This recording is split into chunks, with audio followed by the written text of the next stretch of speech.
E aí, amantes da cerveja, tudo bom? Hoje nós vamos de Weihenstephaner Pils.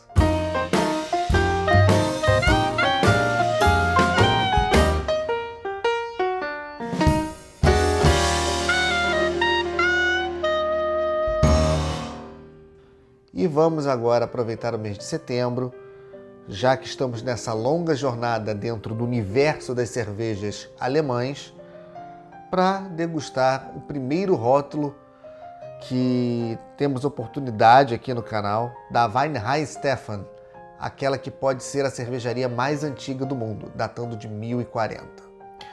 Hoje, para inaugurar essa brilhante microsérie dentro desse mês que vai nos levar para Oktoberfest, vamos começar com a Weihenstephaner Pils, uma tradicional German Pilsner. Mas antes é legal a gente falar um pouquinho sobre a história dessa cervejaria. Existe uma data oficial de fundação da Weihenstephan, o ano de 1040.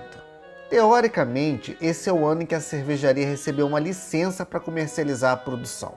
Mas diz a lenda que no ano de 720, o bispo corbiniano fundou uma igreja em homenagem a São Estevão, na colina de Weihenstephan, na Bavária. Logo depois foi criado um monastério, e por volta do ano de 768, os monges começaram a produzir cerveja nesse monastério. Provavelmente era uma cerveja para consumo próprio. Inclusive, existem alguns registros arqueológicos de uma plantação de lúpulo na região.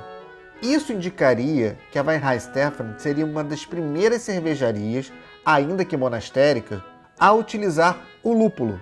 Obviamente, a gente sabe que os escritos que falam, da inclusão do uso do lúpulo na cerveja datam por volta do ano 1000, como a Santa Hildegard, que começou a recomendar o uso de lúpulo para melhorar o sabor da cerveja, para dar mais durabilidade, porque ela já conhecia as propriedades conservantes que o lúpulo tinha.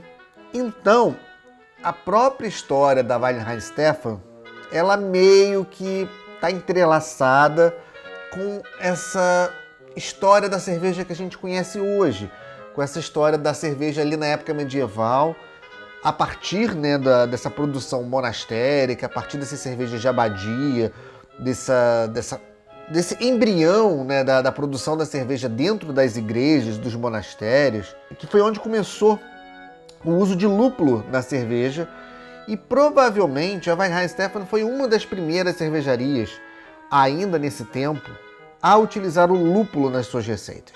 Essa data de 1040 muitas vezes é questionada, principalmente pela outra grande concorrente, que também batalha pelo título de cervejaria mais antiga, que é a Braçaria de Weltenburg, que produz a Weltenburger Kloster. Existe um documento ainda da época medieval, foi emitido por um bispo na época, e que autorizaria a Weihenstephan a comercializar a cerveja. E esse documento data de 1040. Sendo que existem especulações de que esse documento pode ter sido forjado no século XVII. E a história da Weihenstephan é de que ao longo de séculos, os monges beneditinos foram responsáveis por toda a produção de cerveja, pela venda, comercialização dessa bebida, até que em 1921 a empresa foi tombada como uma empresa estatal. Hoje ela é uma empresa controlada pelo governo da Bavária, tem uma grande universidade, talvez a maior universidade com especialização em cerveja no mundo, e é um dos maiores centros de pesquisa sobre cerveja que existe na Europa. E como até hoje os registros históricos colocam a Weihenstephan datando de 10 anos antes da comercialização que a Weltenburger Kloster faz de suas cervejas, a princípio, até que se prove o contrário, até que algum documento venha à tona mostrando que uma ou outra é mais antiga, a Weihenstephan é considerada a cervejaria mais antiga do mundo em atividade.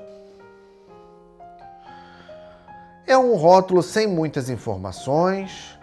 Obviamente o rótulo está em alemão. O que eu posso dizer é que ela segue a Reinheitsgebot de 1516, a mais velha cervejaria do mundo, desde 1040, 5,1% de graduação alcoólica. E como é de se esperar, a Weihenstephan, ela segue à risca a Reinheitsgebot, que é a lei de pureza alemã, que diz que somente 4 ingredientes básicos podem ser utilizados na produção de cervejas: água, malte, lúpulo e levedura. Essa é a famosa lei de pureza de 1516 e que meio que estabeleceu um padrão. Não era, na verdade, um padrão de qualidade, foi uma estratégia de mercado. Mas em outra ocasião a gente fala mais sobre isso. Mas é o que estabeleceu o conceito da escola alemã, que é seguido até hoje pela maioria das cervejarias alemãs, muito à risca. Sem mais delongas, vamos para o copo.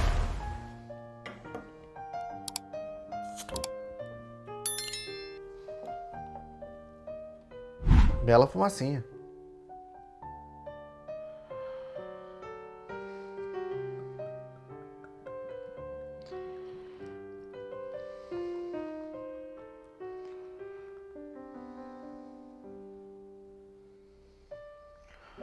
Aroma de lúpulos nobres alemães, impressionante. Muito cristalina, linda, linda, linda, linda. Brilhante, perlage vigorosíssimo, espuma de boa formação, cremosa. Um aroma impressionante de lúpulos alemães. É uma espuma de muito boa retenção. Espuma muito cremosa, muito bonita. Perlage vigoroso, efervescendo aqui. Muito cristalina, brilhante. Aromas típicos de lúpulos alemães, mais herbais, mais florais. Um pouco de notas de pão branco. Aquela coisa de cereais claros. Um pouco de biscoito de trigo. Impressionante. Saúde.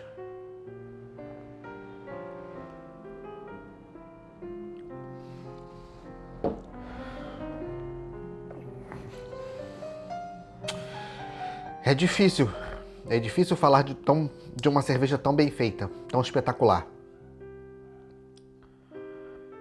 Essa é a maior prova de que uma Pilsen pode ser uma excelente cerveja. Uma cerveja leve, refrescante, saborosa. Ela tem sabor.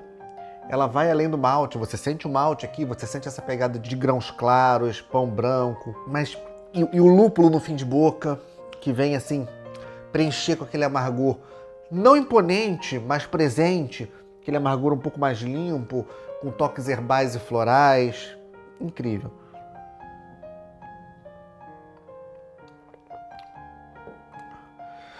E aí vem gente querendo me convencer de que Brahma Duplo Malte é a grande revolução e a cerveja de qualidade.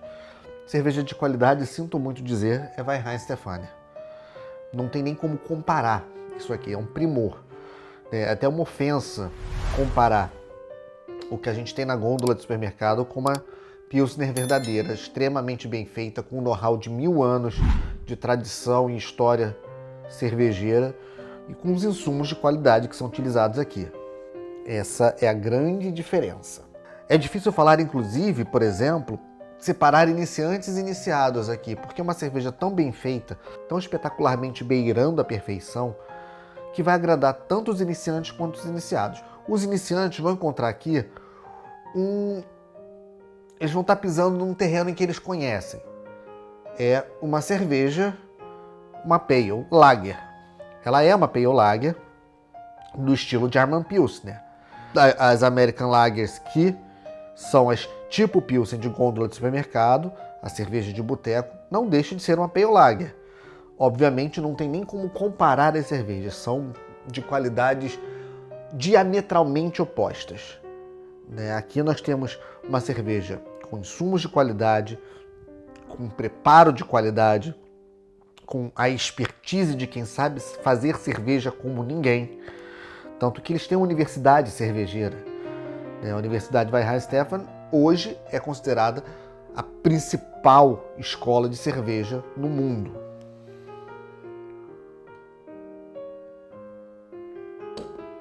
Com tudo que o estilo propõe, ela é uma cerveja leve, refrescante, ela tem essa pegada crispy, ela tem sabor, ela traz o malte, ela traz o lúpulo, ela obviamente, dá mais valor ao lúpulo do que ao malte, mas um não briga com o outro, eles aqui se complementam, é uma cerveja equilibrada, é uma cerveja muito harmoniosa. A gente viu frescura, esse Belgian Lace, né, essa borra, né, a renda belga marcada aqui no copo. Assim, tudo nela é realmente impecável, impecável, uma cerveja primorosa, como os alemães gostam de beber aos montes. É exatamente essa vontade que dá, beber ela sem parar, porque ela é tão saborosa, ela é tão reconfortante, que realmente dá para passar horas e horas e horas curtindo essa cerveja. E, obviamente, eu vou ter que agradecer a Weihenstephan por produzir uma cerveja de tamanha qualidade, porque ele é um verdadeiro ouro líquido. Saúde!